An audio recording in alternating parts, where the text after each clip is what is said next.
So yes, I try to do my bit, and I do All more right. and more. All right. We are live. So you're trying to do your bit more and more. Hi, it's Andrea Edwards. Welcome to Climate Courage. Jenny Thorman is with us, but she's had to reboot because she's in Australia, and we all know that their NBN network is terrible. But anyway, she'll be popping in a minute. But this is Climate Courage, and today we're going to talk about food for our health and the planet's. So to do this, I reached out to 4 women who I have great respect for their passion and their commitment. And because we're going to be doing 2 sides of this, it's both for ourselves but also for the planet. So we've all got different perspectives. So first of all, Alika, thank you so much for joining us. I'm going to get you to introduce yourselves quickly after we do this. Muriel, who we've actually never met in person, we met online, right?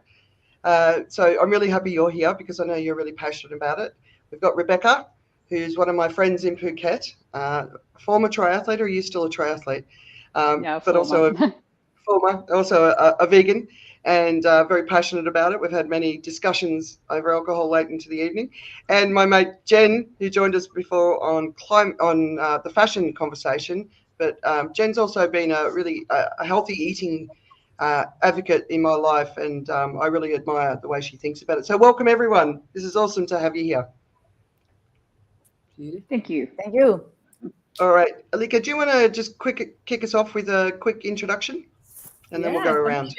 Hello, everybody, and thanks, Andrea. So, my name is Alika. I work with really heart-centered entrepreneurs and executive leaders who want to optimize their energy. So they will hire me as their trusted advisor to help implement the healthy habits so that they can be having success both personally as well as professionally. Nice. And you went into the restaurant business there for a bit too, right? Absolutely. So ex-corporate background, many years in HR finance consulting, quit with burnout, opened an organic restaurant in the center of Singapore. That was 8 years ago. When I was like, I think I love food and I can't eat a salad every day. So let's make this more creative. Yeah, nice. All right, we've lost Jen again. Muriel, do you want to give us an intro? Good morning, everyone. Muriel, thank you, Andrea, for inviting me.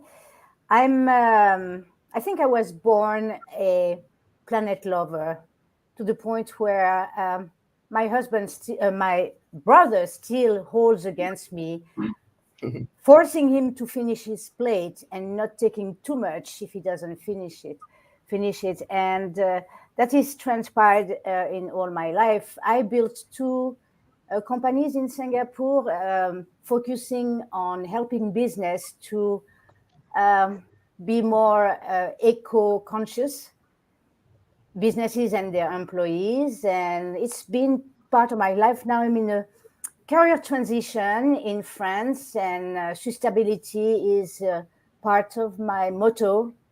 If you are not sustainable, you're not alive. Too much longer. Yeah. That's nice. about it, yeah. Welcome. All right, Bex? I'm Rebecca. I live in Phuket. I grew up in Hong Kong. We've been in Phuket for 11 years. And I think most of my life I've been vegetarian, but about 6-7 years ago, I turned vegan, part for all the reasons, health, animals, planet. And I've become quite obsessed with studying all the various aspects of it. But Yeah, I know there's a lot more to Bex than that. All right, Jen? Hi, I'm sorry about my internet. It was fine a minute ago, and now it seems to be playing up. So sorry if I drop out again. I'm based in Melbourne. I work for a non-for-profit social enterprise in the textile industry, and we train new migrant refugee status Australians in the textile industry, but we also have a sustainable ethos, and I try to do that in my own business as well. I have a cycling brand using waste fabrics and end of rolls and upcycling and recycling, but I'm not vegan, but I live with a vegan, and I live with a vegan he's been a vegan for the last 18 years. So just showing that it is possible to not be vegan and have a vegan lifestyle. Pretty much vegan lifestyle. Yeah. Yeah. Someone said, I can't see who it is. They're saying I can't hear you. So if someone's listening and you can hear us, could you just drop us a comment so that we can see that? Because obviously that would be crap if you couldn't hear us, right? All right, so let's kick off. We're actually being quite ambitious with what we're setting out to do today, but ambition is good. I've always been one. So we're going to start with health. And a couple of weeks ago, a report was released, a global report, that 50% of the world's population will be overweight or obese by 2035 without significant action being taken. And let's look at the numbers. This is more than 4 billion people, right? So half the population. And this is going to happen within the next 12 years. The other side of things is that the rates of obesity are rising, particularly among children. All good now, good. And in lower income countries. So I've been speaking to some people in Thailand who are very concerned about the rates of obesity that they're starting to see in children. And they're expecting that childhood obesity could more than double from now to by 2035. So it's, obviously that's a pretty frightening thing. So then the other thing that happened just this week is the UK government food czar, a guy called Henry Dimbleby, quit blaming insane inaction to tackle obesity. And now that he's quit, he can obviously criticise the Tories. But he's basically saying that they're refusing to impose restrictions on the junk food industry due to an obsession with ultra-free market ideology. And obviously that is a concern across multiple issues when it comes to the climate crisis. So one of the things he's been trying to ban is buy one, get one free meals. And of course, with the cost of living crisis that we're seeing all over the world, the government's decided in the UK that it's not a good time to do that. So it's a complex situation. The work needed to ensure that we change our whole food system is a priority for governments. But at the same time, what we really need to be doing is to be doing some pretty radical changes into the system, which means businesses need to go out of business or they need to radically change how they do things. So we're going to start with Alika. What do you see as the big issues and how can we overcome them, especially considering the enormous power of the food industry? Beautiful, yeah. Oh my gosh, so much in this. Let me give you some context to where my viewpoint is coming from on this. So, when I was in the corporate world and my whole upbringing, 3rd generation Caribbean, 4th generation Costa Rican, everything's revolved around food. I have a deep passion for food. For me, it's life's greatest pleasure. And so I have, like most people, an emotional connection to food. When I think about what my journey was, I went off and studied at the largest nutrition school in the world to understand it. So I got American education on food. I went and traveled around all the cultures to understand from the indigenous population. So I went to see the Maoris in New Zealand, the Aborigines in Australia, 3 months with shamans, my ancestors in Costa Rica, 1 month in South India learning Ayurveda, and in Asia, 12 years studying Chinese traditional medicine. So I had this east to west meets. And when I opened my organic restaurant, I was like, okay, local ingredients, Western cooking style, because I couldn't understand why I'm sat in Singapore and I have to use blueberries and strawberries when I could use goji berries for half the price, that I have to use organic kale flown in from blah, blah, blah, when I can use Thailand, which has the same nutrient value. And I understood from my teachings, let's say the Americanized part of my nutrition studies, how people were thinking, so people think, for example, healthy is a salad because every picture of healthy is a salad. But in Asia, they're like, I don't really want to eat a salad. Where is my rice? So that has really cemented how I coach my clients, how I implement these habits into their lifestyle that's sustainable. And here is how I do it and what I feel is missing from the education. What healthy to me is, if you were to imagine your grandma and she opened her garden when she was a child, so not our parents' generation, but we have to go back now, unfortunately, even further. And they look at the land and everything that they saw growing on that land, everything that was moving on that land, and everything that's in the nearby water in that land, that is the human being's diet. So I feel what we're failing to understand from a Let's Educate Our Nation First is that every single mammal has a diet. A dog has a diet, a cat, a giraffe, an elephant, a fish has a diet, and human beings have a diet. And so diet isn't a word for a period of time that you eat restricted food. Diet is actually what you're supposed to eat. Every mammal has a diet. And I think once we start to understand that we can simplify things for human beings and it's cost effective, it doesn't create lots of issues for the government. It's just an awareness that's applicable to anybody, regardless of gender, race, culture, upbringing, lifestyle. Once we understand that really what we need to understand is what is actually available to us first, then that helps us to overcome a lot of the obstacles that people are having and the resistance that they're having into actually eating the right foods. And from there, we can start to really implement and create strategies, actions, collective information that works because it's based on very simple information. I love that. It's like, because it's the opposite of globalization, right? Right. Yeah. No. Anyone want to jump in? Yeah, I read that same article and I resonated with it because they talked about British people see junk food as they have to, it's part of their diet, it's part of their national diet. It's very much the same here in Australia. Daniel might be vegan, but nobody else in his family is, and it's a big family. He's one of 8, and it's almost like it's not a meal if it doesn't have meat in it, and it's just not the case. Like, sure, red meat can be important in a diet, but it doesn't need to be in every meal. And I think that's a really hard message for a lot of Australians to get and to understand. Yeah. So I don't know if Muriel and Rebecca have the same kind of thoughts with, where you're living in Phuket, or I didn't catch where you were from, Muriel, sorry. Oh, I was in Singapore for 18 years, and I witnessed, I have 2 daughters grown up now.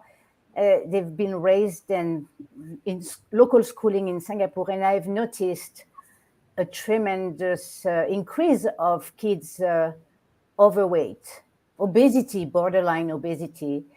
And I don't know, I know I cannot name any brand or anything, but there's this famous global convenience store in Singapore and all over the world. It's at every corner, red, green, orange, if you see what I mean. And there's absolutely nothing healthy in this store. It's all processed, and kids feed themselves there. When they're out of school, they go to that store. It's appalling. I did a survey, said, what can I eat in this store? And this is expensive, cheap stuff and expensive as well. But junk food is addictive. It's an addiction. So that is my point here. It's an addiction, and the government is not doing much to curtail this addiction. So many addiction counselors are subsidized by the government. Why don't we subsidize food addiction counselors, nutritionist counselors? Would that be that difficult? Why don't insurance do anything to prevent obesity and obesity-related disease? So much to talk about. Yeah. Well, in Thailand, I think people are beginning to increase in size, definitely, and there are all the American chains, but they're pretty expensive at the moment, so that's a preventative fact. But it's interesting. You can definitely tell the Thai population is beginning to get a bit fatter, but it's nowhere near. Yeah, it's nowhere near as much of a problem yet, but it's going to be. Yeah, I mean, 7-Eleven here. 7-Eleven in Thailand. I mean, I literally can drive down a road and there's 10 of them on one road. Yeah. Like it's crazy. And a lot of those 7-Elevens had to close down during COVID, and but they're all back, as well as, of course, things like McDonald's, KFC, and so it's accessible, it's cheap. And, when years ago I read a figure that it costs more to buy an apple or an orange than it does to buy a burger from McDonald's. So if you're hungry, you're not going to buy an apple or an orange because you're not going to feel full. You're going to buy a burger so you feel full, right? Especially if money is an issue. So, yeah, accessibility, globalization, and just losing connection. I think, listening to that story, Alika, of where you've been and what you've studied, it's absolutely fascinating to me. Just trying to get back. And then, of course, in a country like Australia, did we ever even have a food culture? Because Australian food culture is meat all pie, culture. sausage rolls, Vegemite. We've got nice. Yeah. We've got the best of the West. and the best of the best, right? Yeah, it depends on who you talk to, an Australian or someone else. What I was going to say about Muriel too, in response to Muriel, our government has asked junk food to put labelling on our food to show, it's called treat wise, WISE, WISE. But I don't think it's very well regulated. It has they've implemented it, but they haven't implemented it very well. So I do have a look if I have junk food, because I think everything in moderation. Sometimes I'm not very good at my own advice, but I do want to know what a healthy amount of that treat is. But when you look at the packet, instead of saying how many pieces, often it'll say how many grams. Who's got a scale on them when they're out socializing with friends and at the movies or whatever, and they do just really want to have a small treat, share it with friends, and they are thinking about overeating and not obesity and their weight and being excessive. I think it's just, if you're going to do it, you've got to do it properly, and it's got to have some actual strict rules and regulations that are easy for anybody to follow, not just parents, and something where you don't need to have a scale to make sure that you're actually getting the right. So, and better packaging would be nice as well. Packaging that is sustainable. Sustainable packaging, that'd be nice. I can't see who it is, but saying Asia is way behind in the UK, and it's not way behind. It's just we're in the heat of the explosion, right? So we're going to talk about a piece in the Guardian on in Africa, and it really just talks about the infiltration of fast food, but.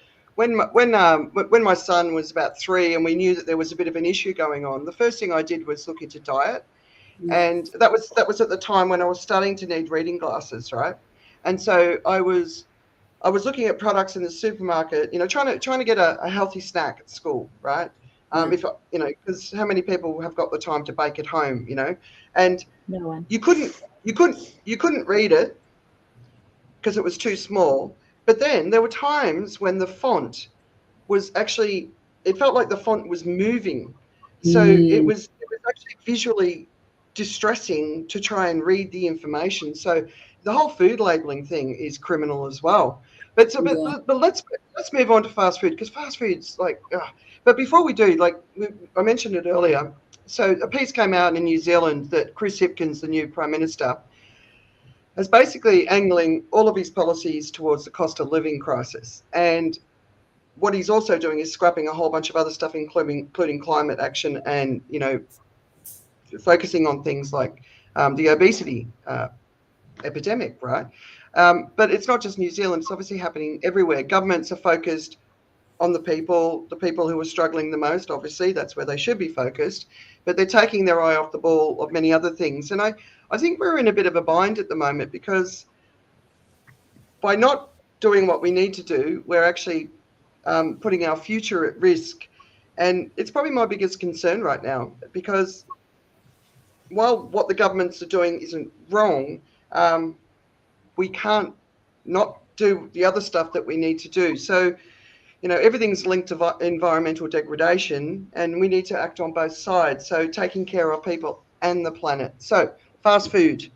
We all know it's not great, but I'll share an article in a minute. It's called Rainbow Plates, the Chefs Reawakening Africa's Taste for Vegan Food.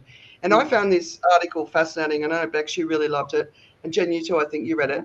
And I remember the arrival of the fast food industry in Australia. It was all very, very exciting in the 80s, but it's never stopped spreading its tentacles around the world. And we know that the cost for us and the planet is astronomical. So, Jen, I'm going to get you to kick off, and I hope you're sort of in and out, but we can still hear you, but visually it's sort of visually it's not working 100%. But let's kick us off. Let's start talking about fast food and how insidious this beast is.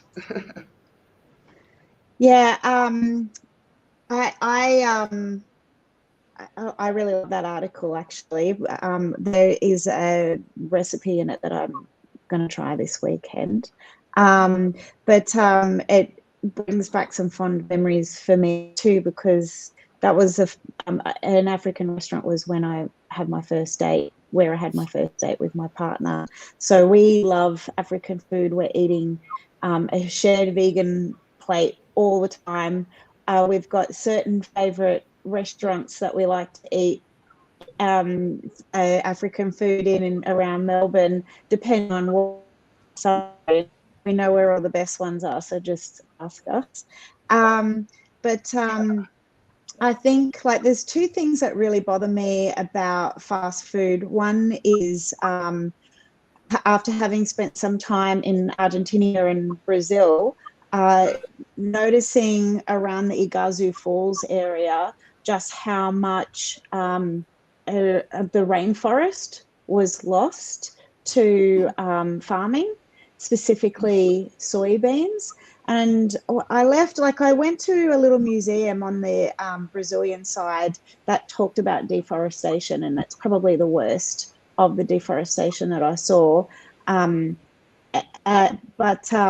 it wasn't until I got on a bus and actually visually saw what had happened to that land, it became really alarming. First, I mean, I was alarmed already, but first of all, I started seeing these crops, and they looked like a bean, but I wasn't quite sure what they were, and they just went on for miles and miles. Because when you travel in South America, you travel on the road usually by bus.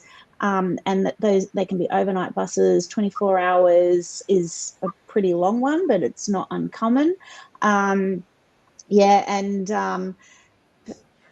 Field after field after field after field of these green bean crops, and I eventually worked out that it's actually soybean. And soybean is the second largest crop outside palm oil, and it's used to feed cattle. And it's devastated so much of that Brazilian rainforest area around Iguazu. There's a massive difference between one side of Iguazu Falls, which is the Argentinian side, which has still got a lot of natural bush, a lot of hiking. You can just walk off on a trail and see monkeys and go swim in a waterfall. But even around the falls, there's a lot of walking trails, a lot of green, a lot of bush. You go over to the Brazilian side, they have to take you on a bus just to get to the Iguazu. It's all very manicured, a very maintained path, and it's really obvious that there's just not as much to see there anymore. And so they've had to make the best of what's left. The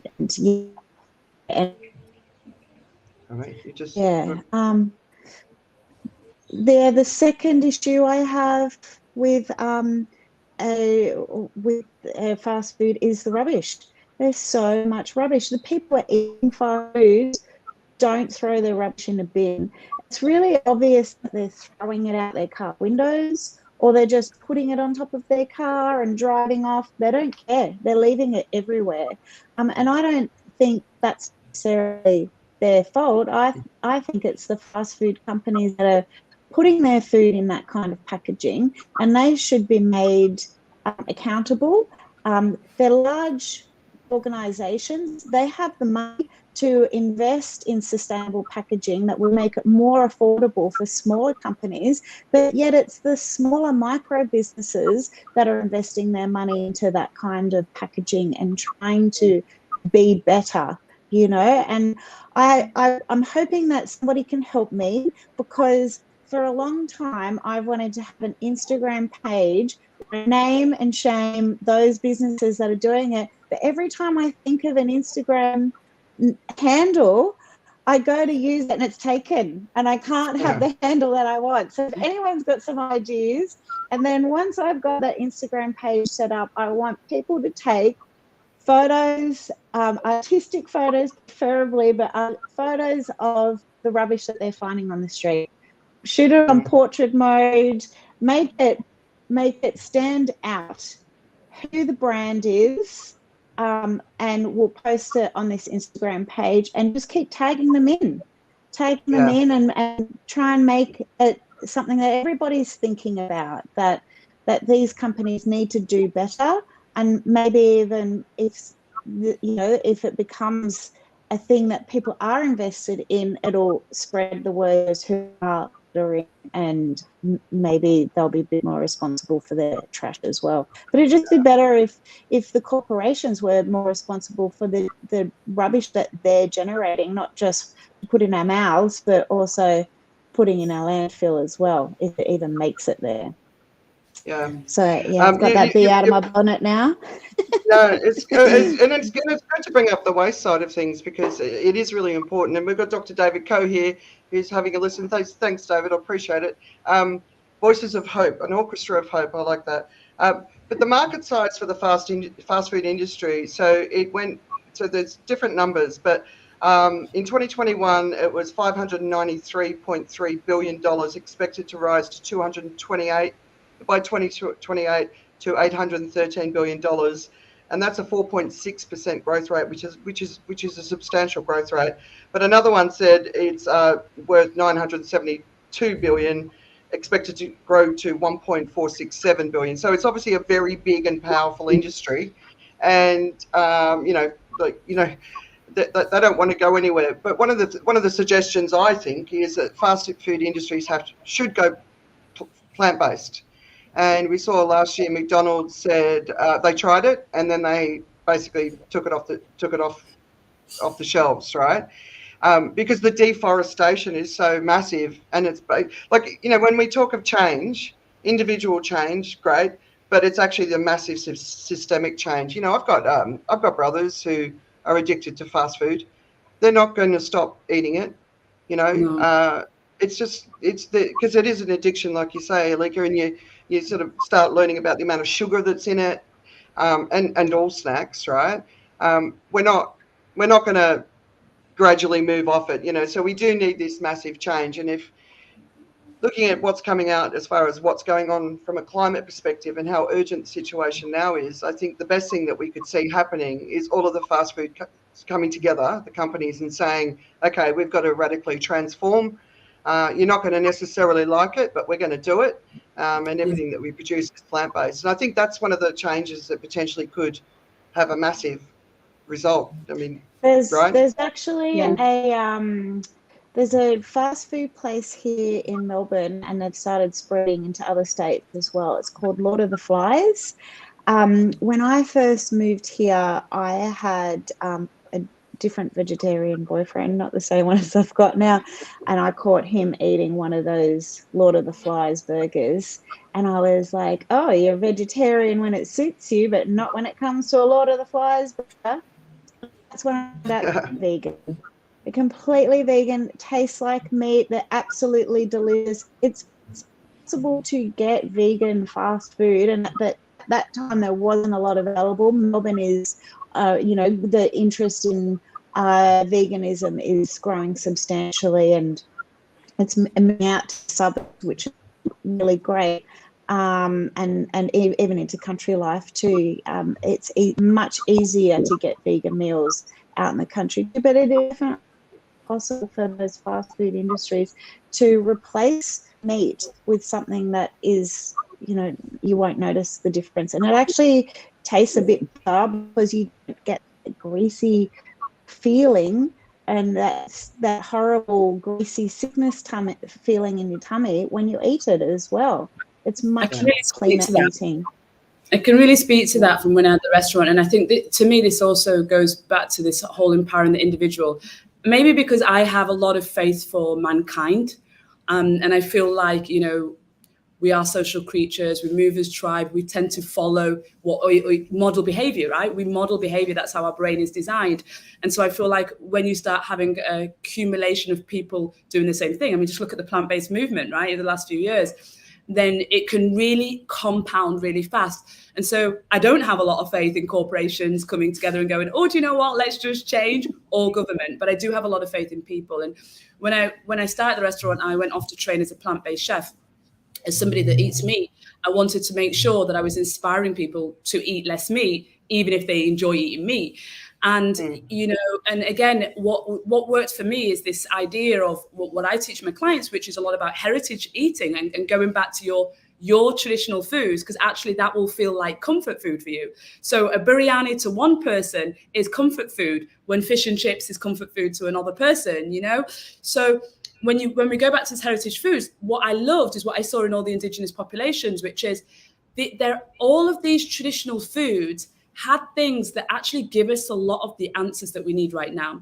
So, for example, when I started the restaurant 8 years ago, I was using jackfruit as my replacement for pork. But Indonesia has done that forever in a lot of their curries, right? So this wasn't new. Then I started thinking, when it came to the burgers, I was using beans for the burgers, which again, if you look at a lot of the cultures, they've done that. I was using chickpeas as a replacement in our breakfast to give us that kind of, starch. And you could even create scrambled eggs from chickpea flour. Now, when you look at the Indian population, they've found amazing ways to use beans and pulses and lentils in a way that never feels like you're missing meat.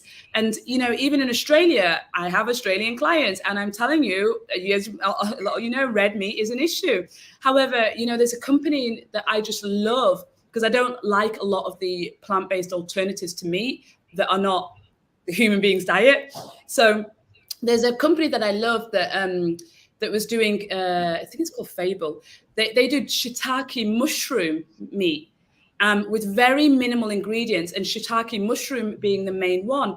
Now, I use that to create so many Mexican dishes as this shredded beef alternative. And it's so nice. And you can do it, like if I think about, my soulful side of my Caribbean cooking, but then if I look at that side and you look at the Texan style and how they marinate the meat and all of that, with that meat, that shiitake meat, and you do it that kind of like Texan flavors, smoky, it's so beautiful. And here's the thing that we need is we need to be able to showcase food in this way for people to want to be inspired to take action, because food is addictive. And at the end of the day, if people are using willpower or motivation to get off sugar and the billions that the food industry spends on getting them addicted to food, it's not going to work. When it's proven that, for example, sugar is 10 times more addictive than cocaine, you would never say to a cocaine addict, just cut down on it. Right? So when we say that about sugar, it's the same thing. They cannot. The brain has been hardwired. There are neurotransmitters that are being sent off that are getting people addicted to those same things. They're having a dopamine hit. And the food industry spends their time doing that.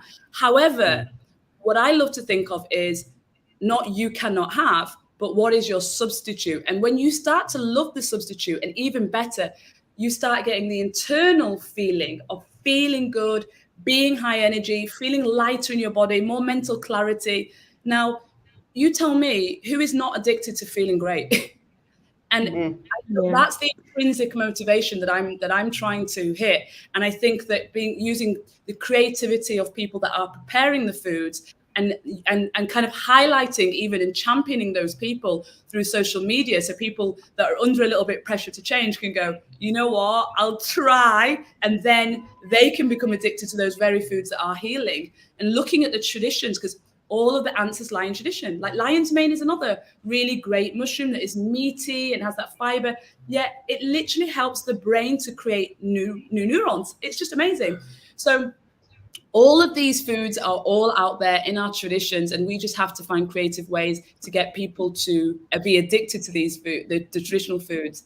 And I think we can start to really see the impact of change that we want. I love that. You know, I tried. I was just going to say, yummy. I think people forget how yummy vegetables are, and you can do so many different things with them.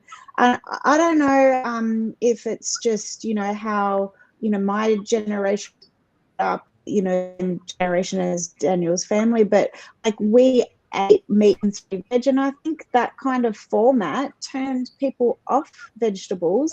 And there's so many great chefs around Melbourne doing amazing different things, like making fish and chips out of cauliflower. You know, it's so tasty and it's so refreshing to go to that style of a vegan and vegetarian restaurant where they're not, you know, making pretend meat out of, you know, like pea protein and things like that. Yeah. And so, you know, and Daniel's family describe him as a meat and three kind of meat guy before he gave up eating meat. So it is possible to rediscover vegetables and have a really beautiful, yummy diet off those veggies. You just got to remember that they're there, and you can add lots of different ingredients to them and make it fun and tasty.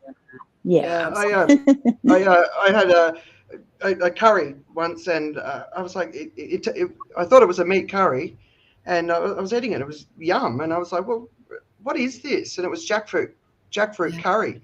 And like, you know, I'm like, grow jackfruit trees around your house now, because they grow really fast and produce fruit really fast. And in Sri Lanka, in the economic crisis that they've been in, one of the primary foods that's actually gotten the community through is jackfruit, because it just grows so freely. But with the fast food stuff, so I know that if I say no to my boys, they're not going to have it. They're going to want it more, right? And I say that you can eat. Okay, you can have it tonight. And so we sit on the table, and I say, bring it all home, and then unpack it. And you can buy whatever you want. And first of all, they're sickened by the amount of waste, because they clean beaches with me every week, and they know what lands on the beach. So first of all, they're sickened by that. And so now if they do have a burger, they won't get it in a plastic bag, and they won't get the cup with the plastic lid and the plastic straw. They'll come home and get a can out of the fridge or something like that, right? But then the next stage is, now pay attention to how your body feels eating it. And they'll eat it. And when I ask them to be conscious of what they're eating, neither of them could finish it. One of them ran to the fridge and got a cucumber and munched on a cucumber to cleanse themselves. And the other one ran to the toilet and vomited, you know, because they were paying attention to it, you know. And I think that's two things that for me is, one, be open to just trying stuff, you know, with an open mind. But the other thing is pay attention to how your body feels. And Alika, you were talking about that, you know, like I think we're disconnected in so many ways, but we're also disconnected to ourselves in, you know, with how the impact of what we eat has on our body, right? Yes, absolutely. Because, you know, if we think of some of the most common ailments, bloating, digestive issues, you know, heartburn, I mean, let's be honest, self-love is when we eat foods that doesn't do that to us, right? So when we don't have that connection to ourselves in that way, that we believe that we are precious enough, that the only vehicle that takes us through life is the one that we preserve. I do not know anybody that has a Ferrari that is comfortable with throwing rubbish on the back seat, right? Yeah, exactly. At the end of the day, when we for ourselves, there is no way we're going to go, you know what, this is the thing that is creating 70,000 thoughts a day, and all of those thoughts are impacting what I do, my work does, my family does, and all of those. But I don't want it to think straight. So what I'm going to do is I'm going to put all of this junk in my body, so that my digestive system that communicates directly to my brain through the vagus nerve goes, I can't think clearly. You know, we don't have that when we have self-love. So the truth is that there's obviously lots and lots and lots of layers to this empowerment of the individual. And that is my focus. Like literally, that is my focus, is to help the person through their own transformation. Because when they go through it, they're fully embodied in this lifestyle, and they're like, why would I do that? And that's not to say that I don't eat pizza or I don't eat junk food. But the truth is, you put me a home cooked meal in front of me that's just like, you know how your grandma would cook, and you give me the junk meal, and I'm telling you, if I have to choose, it's the home cooked meal every time that wins. So my motivation is not to eat the junk food, and therefore I naturally minimize that because it just doesn't make me feel good. Yeah.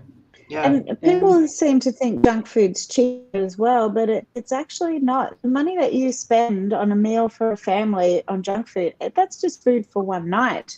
Then when you cook a meal, there's often leftovers. You've got lunch the next day. There's ingredients left over. Yeah. It's much more economical to buy the healthy foods, cook at home. Yeah. Muriel, do you want to say anything before we move on to the next section? Oh, maybe one quick thing that I came up about.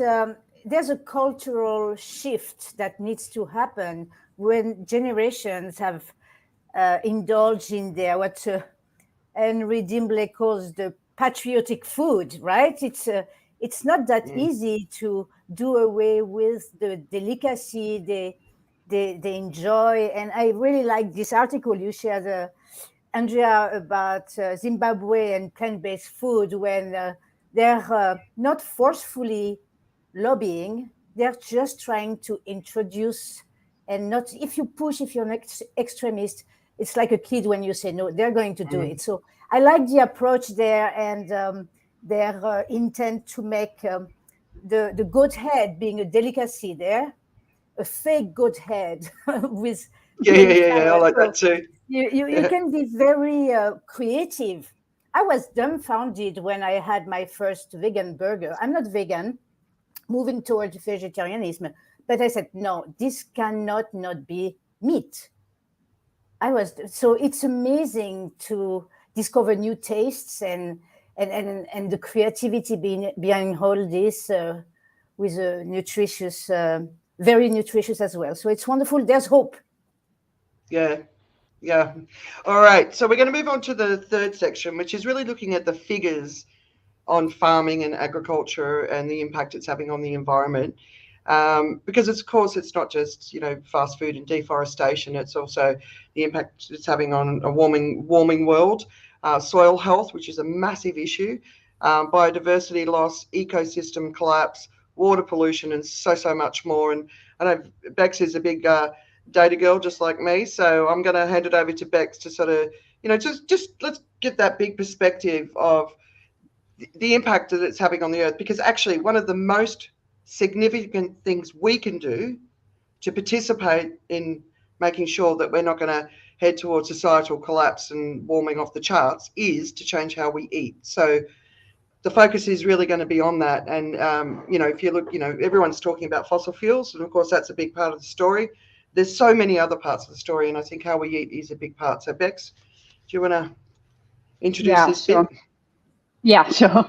Okay, yeah. So the food system is so incredibly inefficient. The animal agriculture is obviously a big part of the environmental degradation. So it's responsible for about a quarter of the greenhouse gases, and 70% of agricultural land is used for 70% of the land for agriculture is used for animal agriculture, and it only provides 15% of global calories. So that's a horrible waste. Put it another way, areas built for human habitation only use 1% of the land, and animal agriculture is 50%. And 37% is forest, but less and less as we knock it down. And 11% is shrubland, and we have 1% is freshwater. So there's 80 billion livestock animals to feed 8 billion people. Well, they don't succeed in feeding 8 billion people. We have about 800 million people who are starving, most of whom live in countries where we grow grain and send it to developed countries to feed livestock. So, and because we've knocked down forests and taken away land, we've only got 4% of animals on land over wildlife, 96% of livestock and humans. we're cutting down forests at an alarming rate, 15 billion trees a year. It's 1 to 2 acres of forest cleared every second. And then, it's for agriculture, right? Yep, all for agriculture.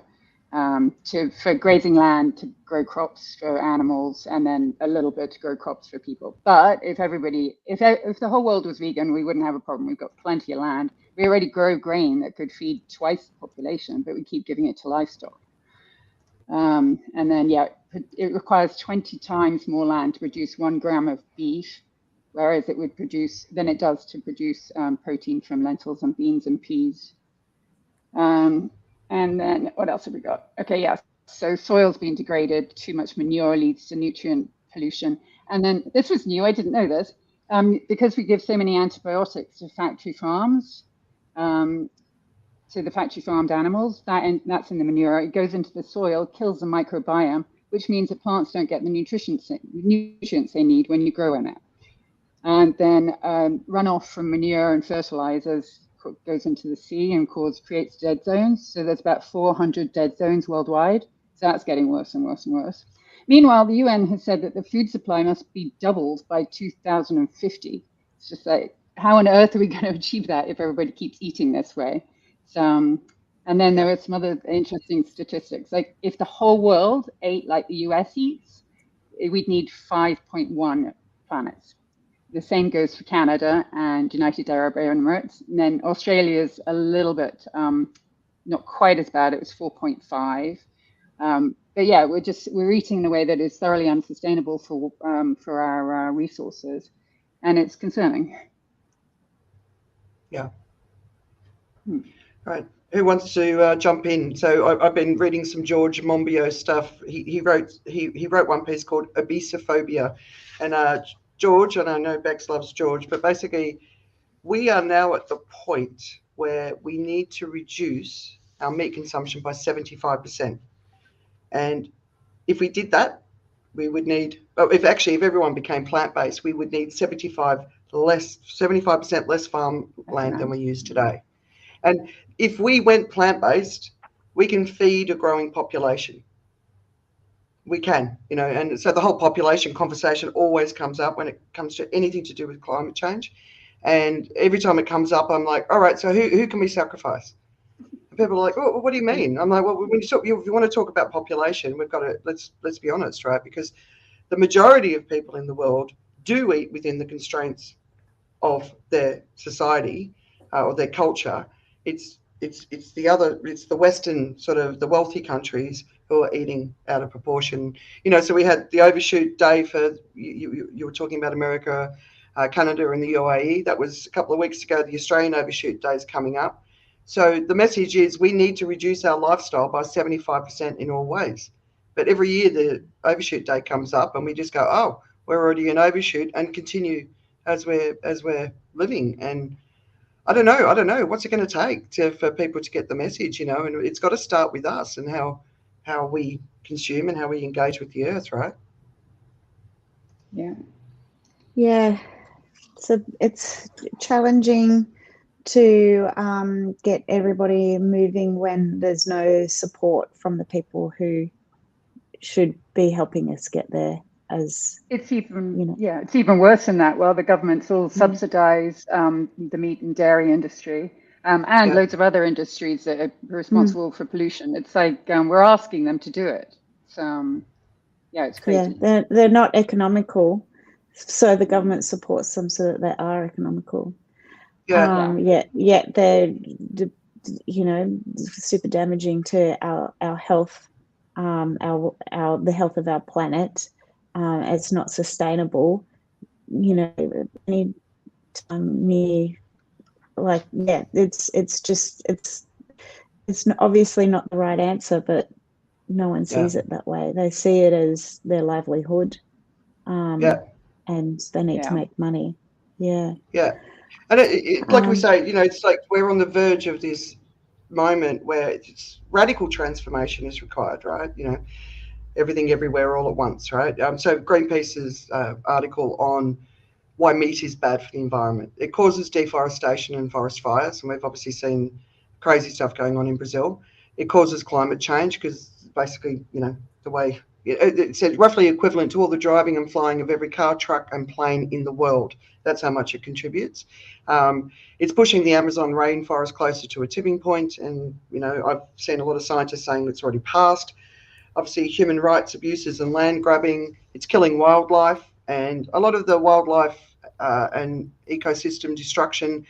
We could potentially be taking out living creatures and plants that could actually cure something in humanity. So we're doubling our own risk. It's increasing the risk of future pandemics like COVID. So the interaction as the climate warms and animals are sort of moving and they're changing. They're crossing paths with animals they've never crossed paths with, and someone's worked out the numbers, and it's kind of frightening. And like Bex was saying, it's a very inefficient way to eat, and I think that's a really big point. It's inefficient. It's not giving us 1% of our calories comes from meat.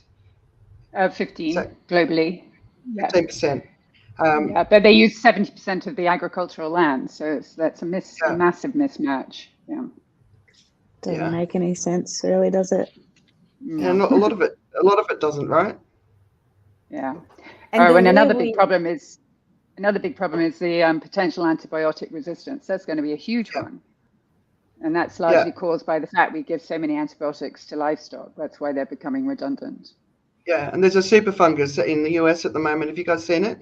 That is antibiotic resistant. It's sort of rapidly spreading across the country, and I think it's linked to the way the medical staff had to sort of interact with patients during COVID, and this has slipped, and now it's becoming a major threat. So, but antibiotic resistant. But yeah, I mean, it's a big problem, and it needs big solutions, but we can only do our own part. So Muriel, I'm going to ask you in the last section, how do we change how we eat, and how do we encourage our families and our communities to get started and have an open mind?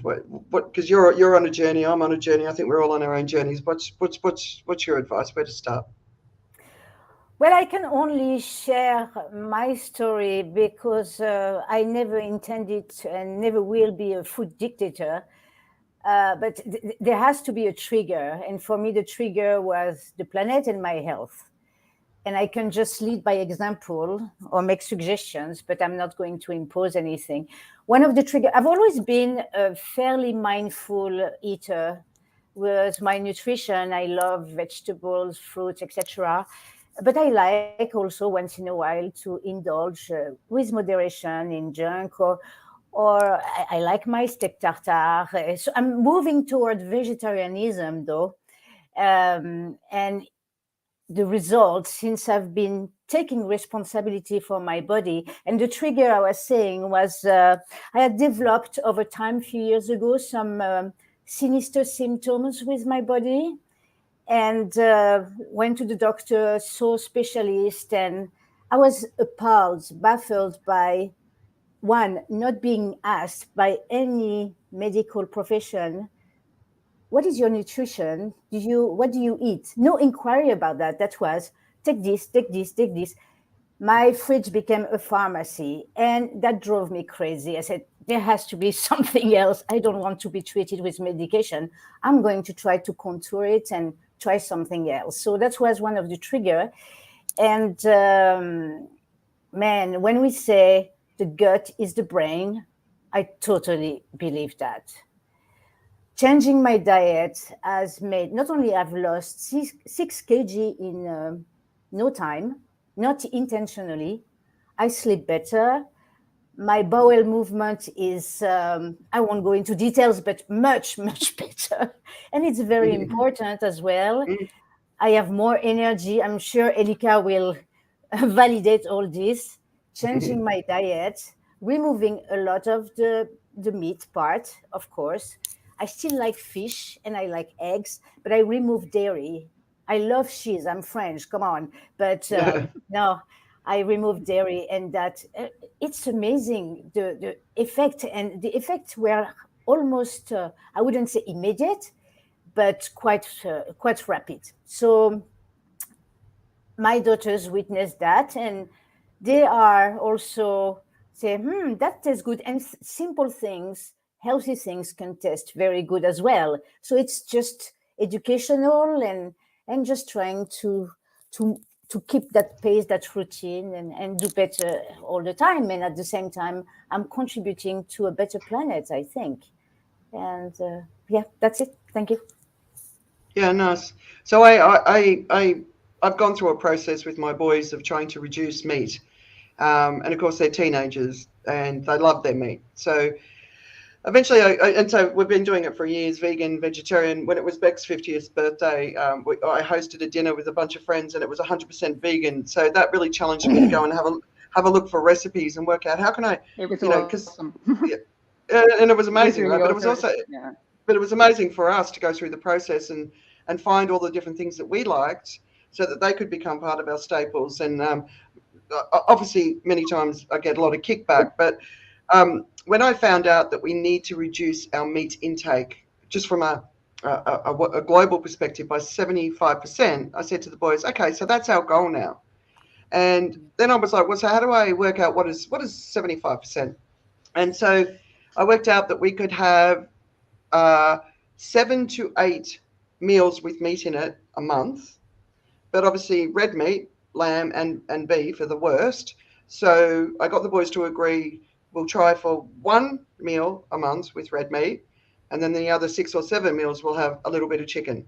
And so they've been really great. I mean, we haven't succeeded all the time, but it's been it's totally a journey. They don't eat a lot of crap. They don't eat a lot of junk food. When they do, they feel bad for it. But that's kind of the journey that we've sort of been on. We're not perfect, and I don't know if I could be like Bex and go 100% vegan, but I'll move towards it. And if the world shifts that way, that's the only path that we've got. But I don't know, Bex, what about you and your journey towards veganism? I'm still not perfect. Occasionally a piece of cheese. James, I can't get him to cooperate. Tara's really good. She eats most of the same things that we eat. And but yeah, it's been interesting. When we first started trying to figure out what we were eating, it was like that was the biggest thing. It's suddenly like and I was already vegetarian, but just getting rid of dairy and eggs, it's suddenly like, well, okay, I don't know what to make now. Half your recipes are gone. Yeah. Oh no, yeah. But yeah, it's been, and it's true. I think when you feel so much better, you feel so heavy and greasy in eating animal products. It's so much more pleasant. Someone's got an alarm going off. Someone's got a doorbell or. That's my grandfather's clock. Right. Like literally, it was his. He made it and everything. Nice. And everybody thinks it's a doorbell, but I'm really used to it now. So, yeah, I had a similar experience to you, Beck, where I wasn't vegetarian, but I was eating mostly a vegetarian diet. I didn't really eat that much meat at home, lots of white cheese and legumes, natural yogurt and that kind of thing. Then I met Daniel, who's a vegan, and little did I know he's what I call a hot chip vegan. So he does prefer the junkier side of food. So my diet actually got worse, not better. I was hoping it was going to get better, but it got worse. But a lot of my recipes had egg or had cheese in them. And so I've had to recreate, either and some failed, but, it's just trial and error. And that's what I would say to people, like, just give it a go, taste new things. That's one of the hardest things I find with some of the people around me is like they might have tried vegan food a long time ago, and some of it was bad a long time ago, but like vegan cheese and vegan and coconut yogurts and things like that, I still prefer a natural yogurt, but they're a lot better than what they used to be. And people have, in restaurants and pubs and things where we're socializing and trying to encourage people to come to the vegan and vegetarian restaurants and pubs that we go to, they're turned off from trying things because they've had bad experiences in the past. But chefs are really embracing vegan food and cooking with vegetables, and that's their job. They do it well. Give it a go. But you don't have to do it perfectly either. And I think the people who are doing it best, again, are the young adults. I worked with a bunch of people when I was in event management, and that job was killed by COVID. But everybody, my staff were younger than me, and a lot of them were vegan or freegan. And there's all different kinds of veganism, but my favorite was the freegan, because they chose not to eat, they chose to live a vegan diet. But for example, if it was food waste in the kitchen, they would take it home, rather than it going in the bin. Or a lot of the times they wouldn't eat meat still, but they would take cheese and they would take dairy products or chicken maybe, but not red meat. So that is quite a sustainable way of eating as well. If you want to have a vegan lifestyle, a vegan lifestyle for ethical reasons and environmental reasons, then but you don't mind the occasional cheese, why not try free? And it's, Daniel is, I can't get him to even kill an ant when it comes into the house. He's pretty staunch vegan. He's been doing it for a long time. He's had a lot of practice. But yeah, I think don't do your head in if you don't get it right. What is that expression that they say? We don't need everybody doing it perfectly. We just need everybody giving it a go. Yeah. Yeah, we need a billion people changing imperfectly, right? Yeah, exactly. Yeah, I call it the 1 billion movement, which is something I share a lot on. I haven't managed to get any. It's a good hashtag. Yeah, well, trust me, I'm using it. But come and join me on the 1 billion movement. But Alika, what about you with this one? Yeah, I really feel like, this is core to my work, really, which is supporting individuals to implement this lifestyle when, they're lacking energy, they're lacking time, they're lacking resources. And inspiration, sometimes, you are sometimes your environment. So if everybody in your home, in your working environment is doing something different or similar to what you're doing, quite difficult to find that, inspiration to change. So I think there's a few ways that I've seen work and a few ways that don't work. And I think one is I have a deep respect for the fact that everybody is unique. There is no one diet for everybody. And that I've seen that show up in the sense that, firstly, I used myself as my own human guinea pig. So I've done every single diet. When I studied nutrition, we studied 56 dietary theories. And when you study that many different dietary theories, you actually start seeing similarities rather than differences. And so what I saw from this is that, this idea that let's say there's one particular diet that you see somebody have amazing success and you want everybody to go on that, and their resistance, usually that resistance is actually coming from something intuitively that they also have, that same intuition that when we were mammals roaming the lands that prevented us from eating poisonous plants can sometimes be the same intuitive kick that's telling somebody that might not be right for me. So when I went on this journey, I experimented on my own body. And one of those things was when I trained as a plant-based chef, I did the raw food diet. Now, when you do the raw food diet, to give you an example, that's 100% vegan, no animal products, but it's also not cooking above 46 degrees.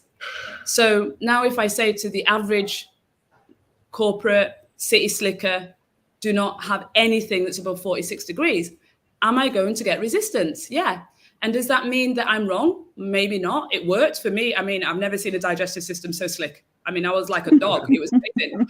However, I could relate to them in that when I did it, and all my friends that do it, honestly, they weren't having the city lifestyle. They were in Bali, where they had months. They were in Costa Rica. They were in Mexico.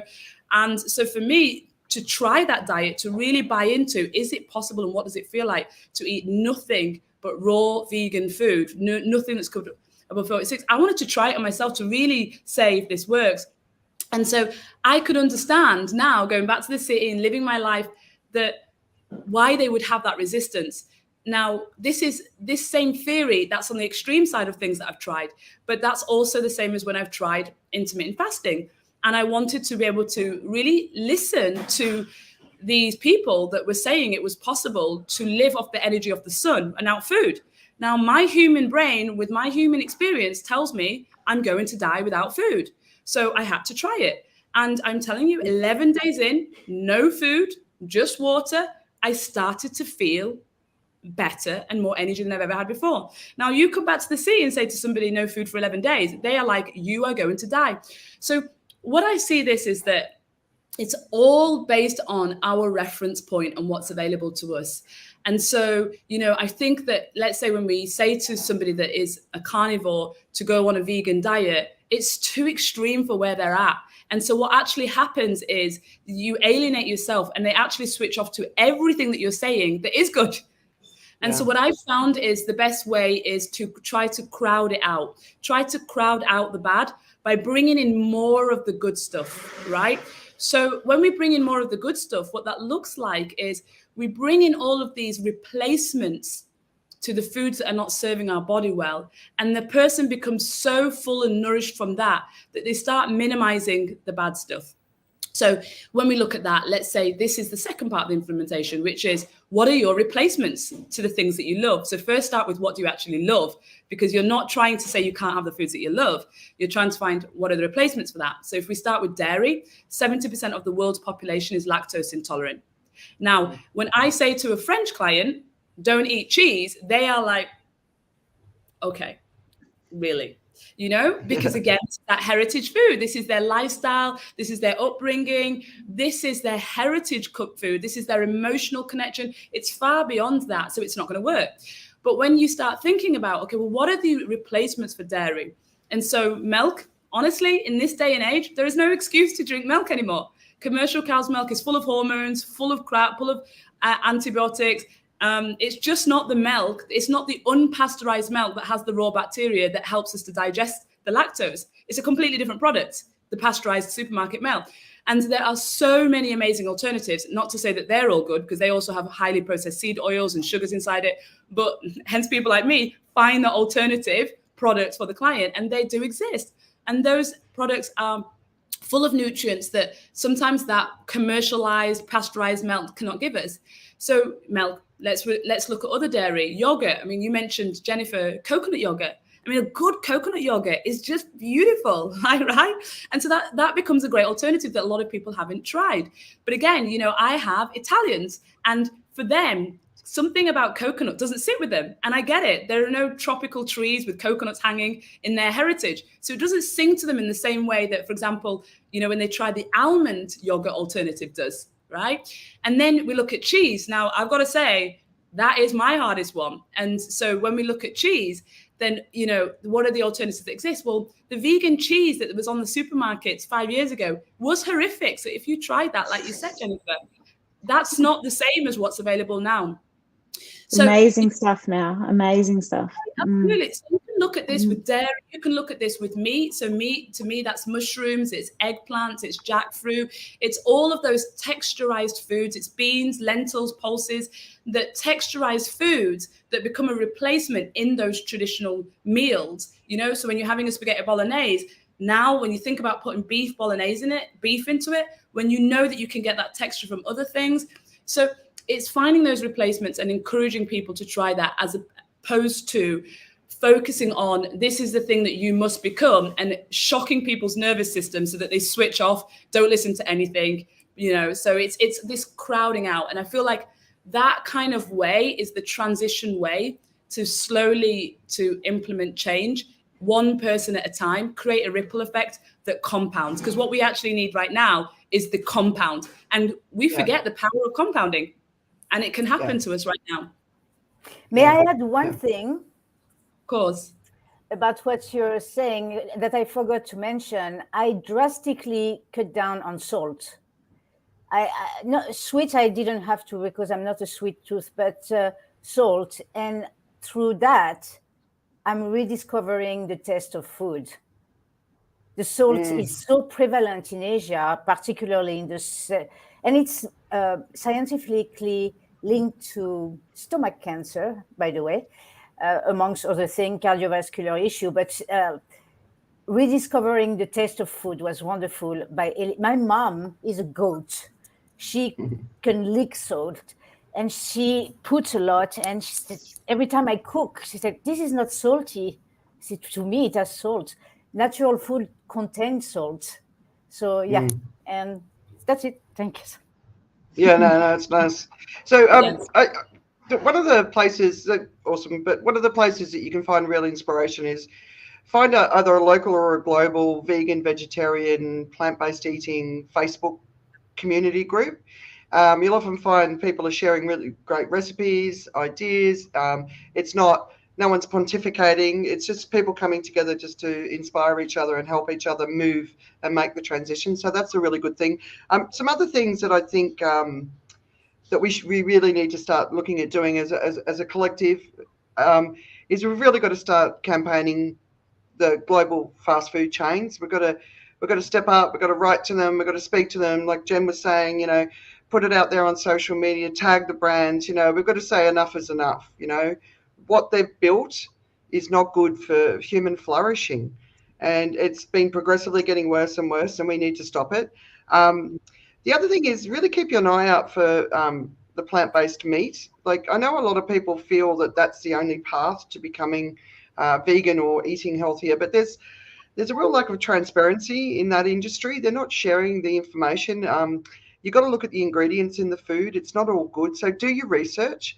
The other thing is really understand, I shared a video called Addiction recently, which was talking about technology, social media addiction, and all the addictions that we have. But one of the topics it didn't cover is food addiction, and also how there's chemists and pharmacists and the people who are making this food that we're all sort of addicted to, as well as the marketing behind it and how we got lured in. I think we've got to start taking some responsibility for knowing what that game is, because that game is everywhere. Like it's like every industry that's bad for us, the same game is being played, and it's about how do they manipulate us to buy their product, basically, so they can grow their business. So I think do your research there. And then the big meat company to keep an eye on is JBS, which are a Brazilian company, and they're the company that are predominantly responsible for the whole Amazon deforestation for cattle. And mate, if you go and look at their website, it's full of sustainability messages. It's really, really quite phenomenal. And one of the evil corporations of today for me is JBS, but go and have a look at them. Any other thoughts before we say our goodbyes? Wow. Not really from my side. No. I think I'm good. Yeah, we covered lots, but We did. if you read the latest IPCC report, and I always say the information is old, it's also conservative, it's had government interference, so you're never going to get the full truth. The full truth is out there, and it's we're in a pretty serious time as a global society. I said António Guterres' quote, "We need to do everything everywhere all at once," and really the only way that we can hopefully have a future as that we can envision is if we do this. And we need to encourage everyone in our communities to play their part, from what they eat to the way they live. And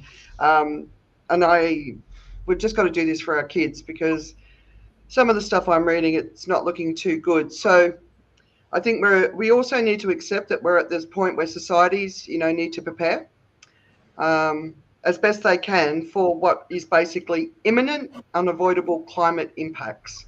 It's coming, and this means we need to prioritise water, food, electricity, heat or flood defences, depending on what's coming, emergency services and more. So there's some big things coming. It's not going to get better.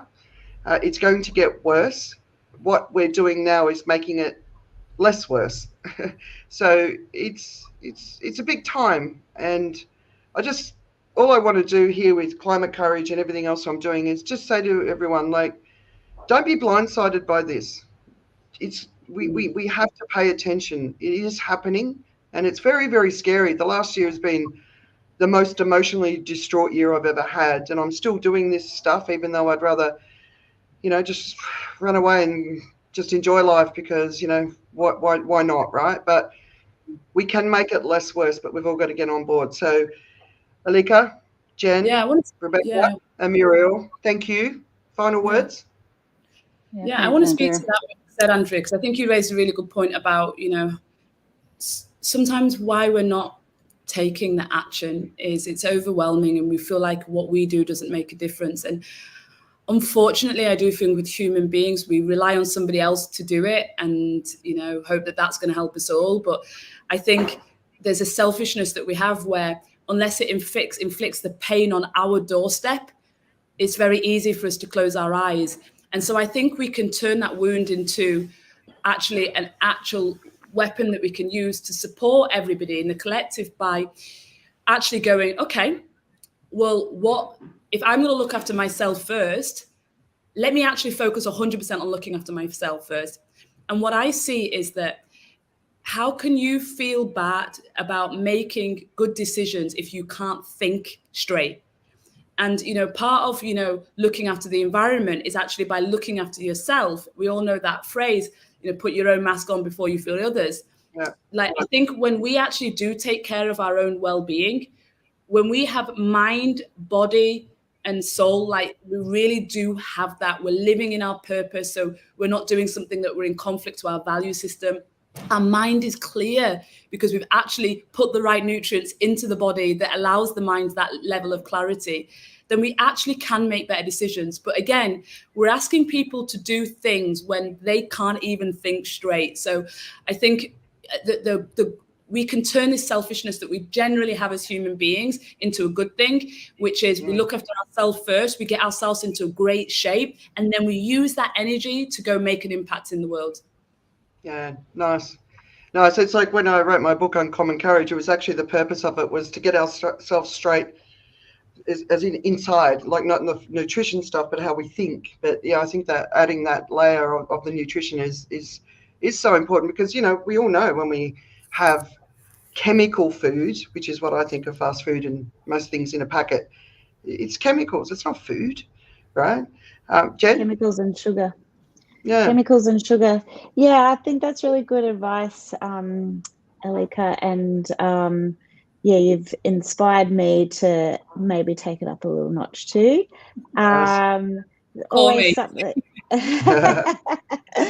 And I do think that, being the matriarchs of, our families, that we're in the perfect position to educate our families around us because we're the major caregivers of the people in our lives. So, we've got the power, basically. I'm writing a speech, and the title is "Rise, Matriarchs, Rise." So it was really good to hear you say that because I think female wisdom, it's time for it to land heavily in the world again, and I think that's a really good point. Bex?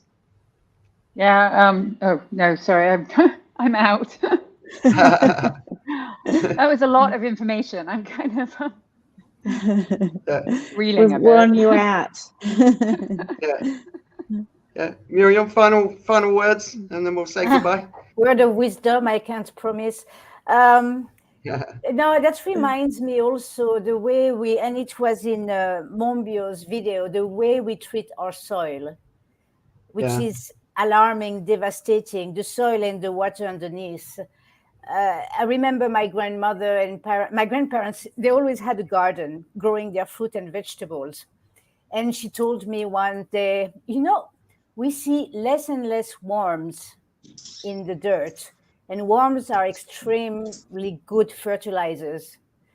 And as a result, also the food that we grow is not as mineral and vitamins and nutrient content as nice as before. And the problem also is that we witness here, it's not raining. We need water. Yeah, it's not raining. And it's a big effect to the local producers. Yeah. Who struggle. So it's not to end on a sad note, No, but you see the farms in California, they're underwater, and that's a breadbasket of the world. So, you know, global famine is on the way. Obviously, many people are already being impacted by it, but it's going to be, you know, even the wealthy countries are going to be impacted by it. But, you know, I'm just really grateful to all of you for joining me. I hope everyone who's listening can find a starting point. And, you know, I think it's one of the most radical things that we can do right now is to change how we eat for the environment. And we need to ripple out, like Alika said, and make a greater impact. You know, the future of humanity is on the line right now. And we've got to do all we can. And I think it's one of the most powerful changes we can make. So thank you for joining us. Really appreciate it. And thanks, ladies. I appreciate your insight. And I'm going to end the broadcast. But Thanks for see you all inviting soon. me. Andrea. Thanks for coming.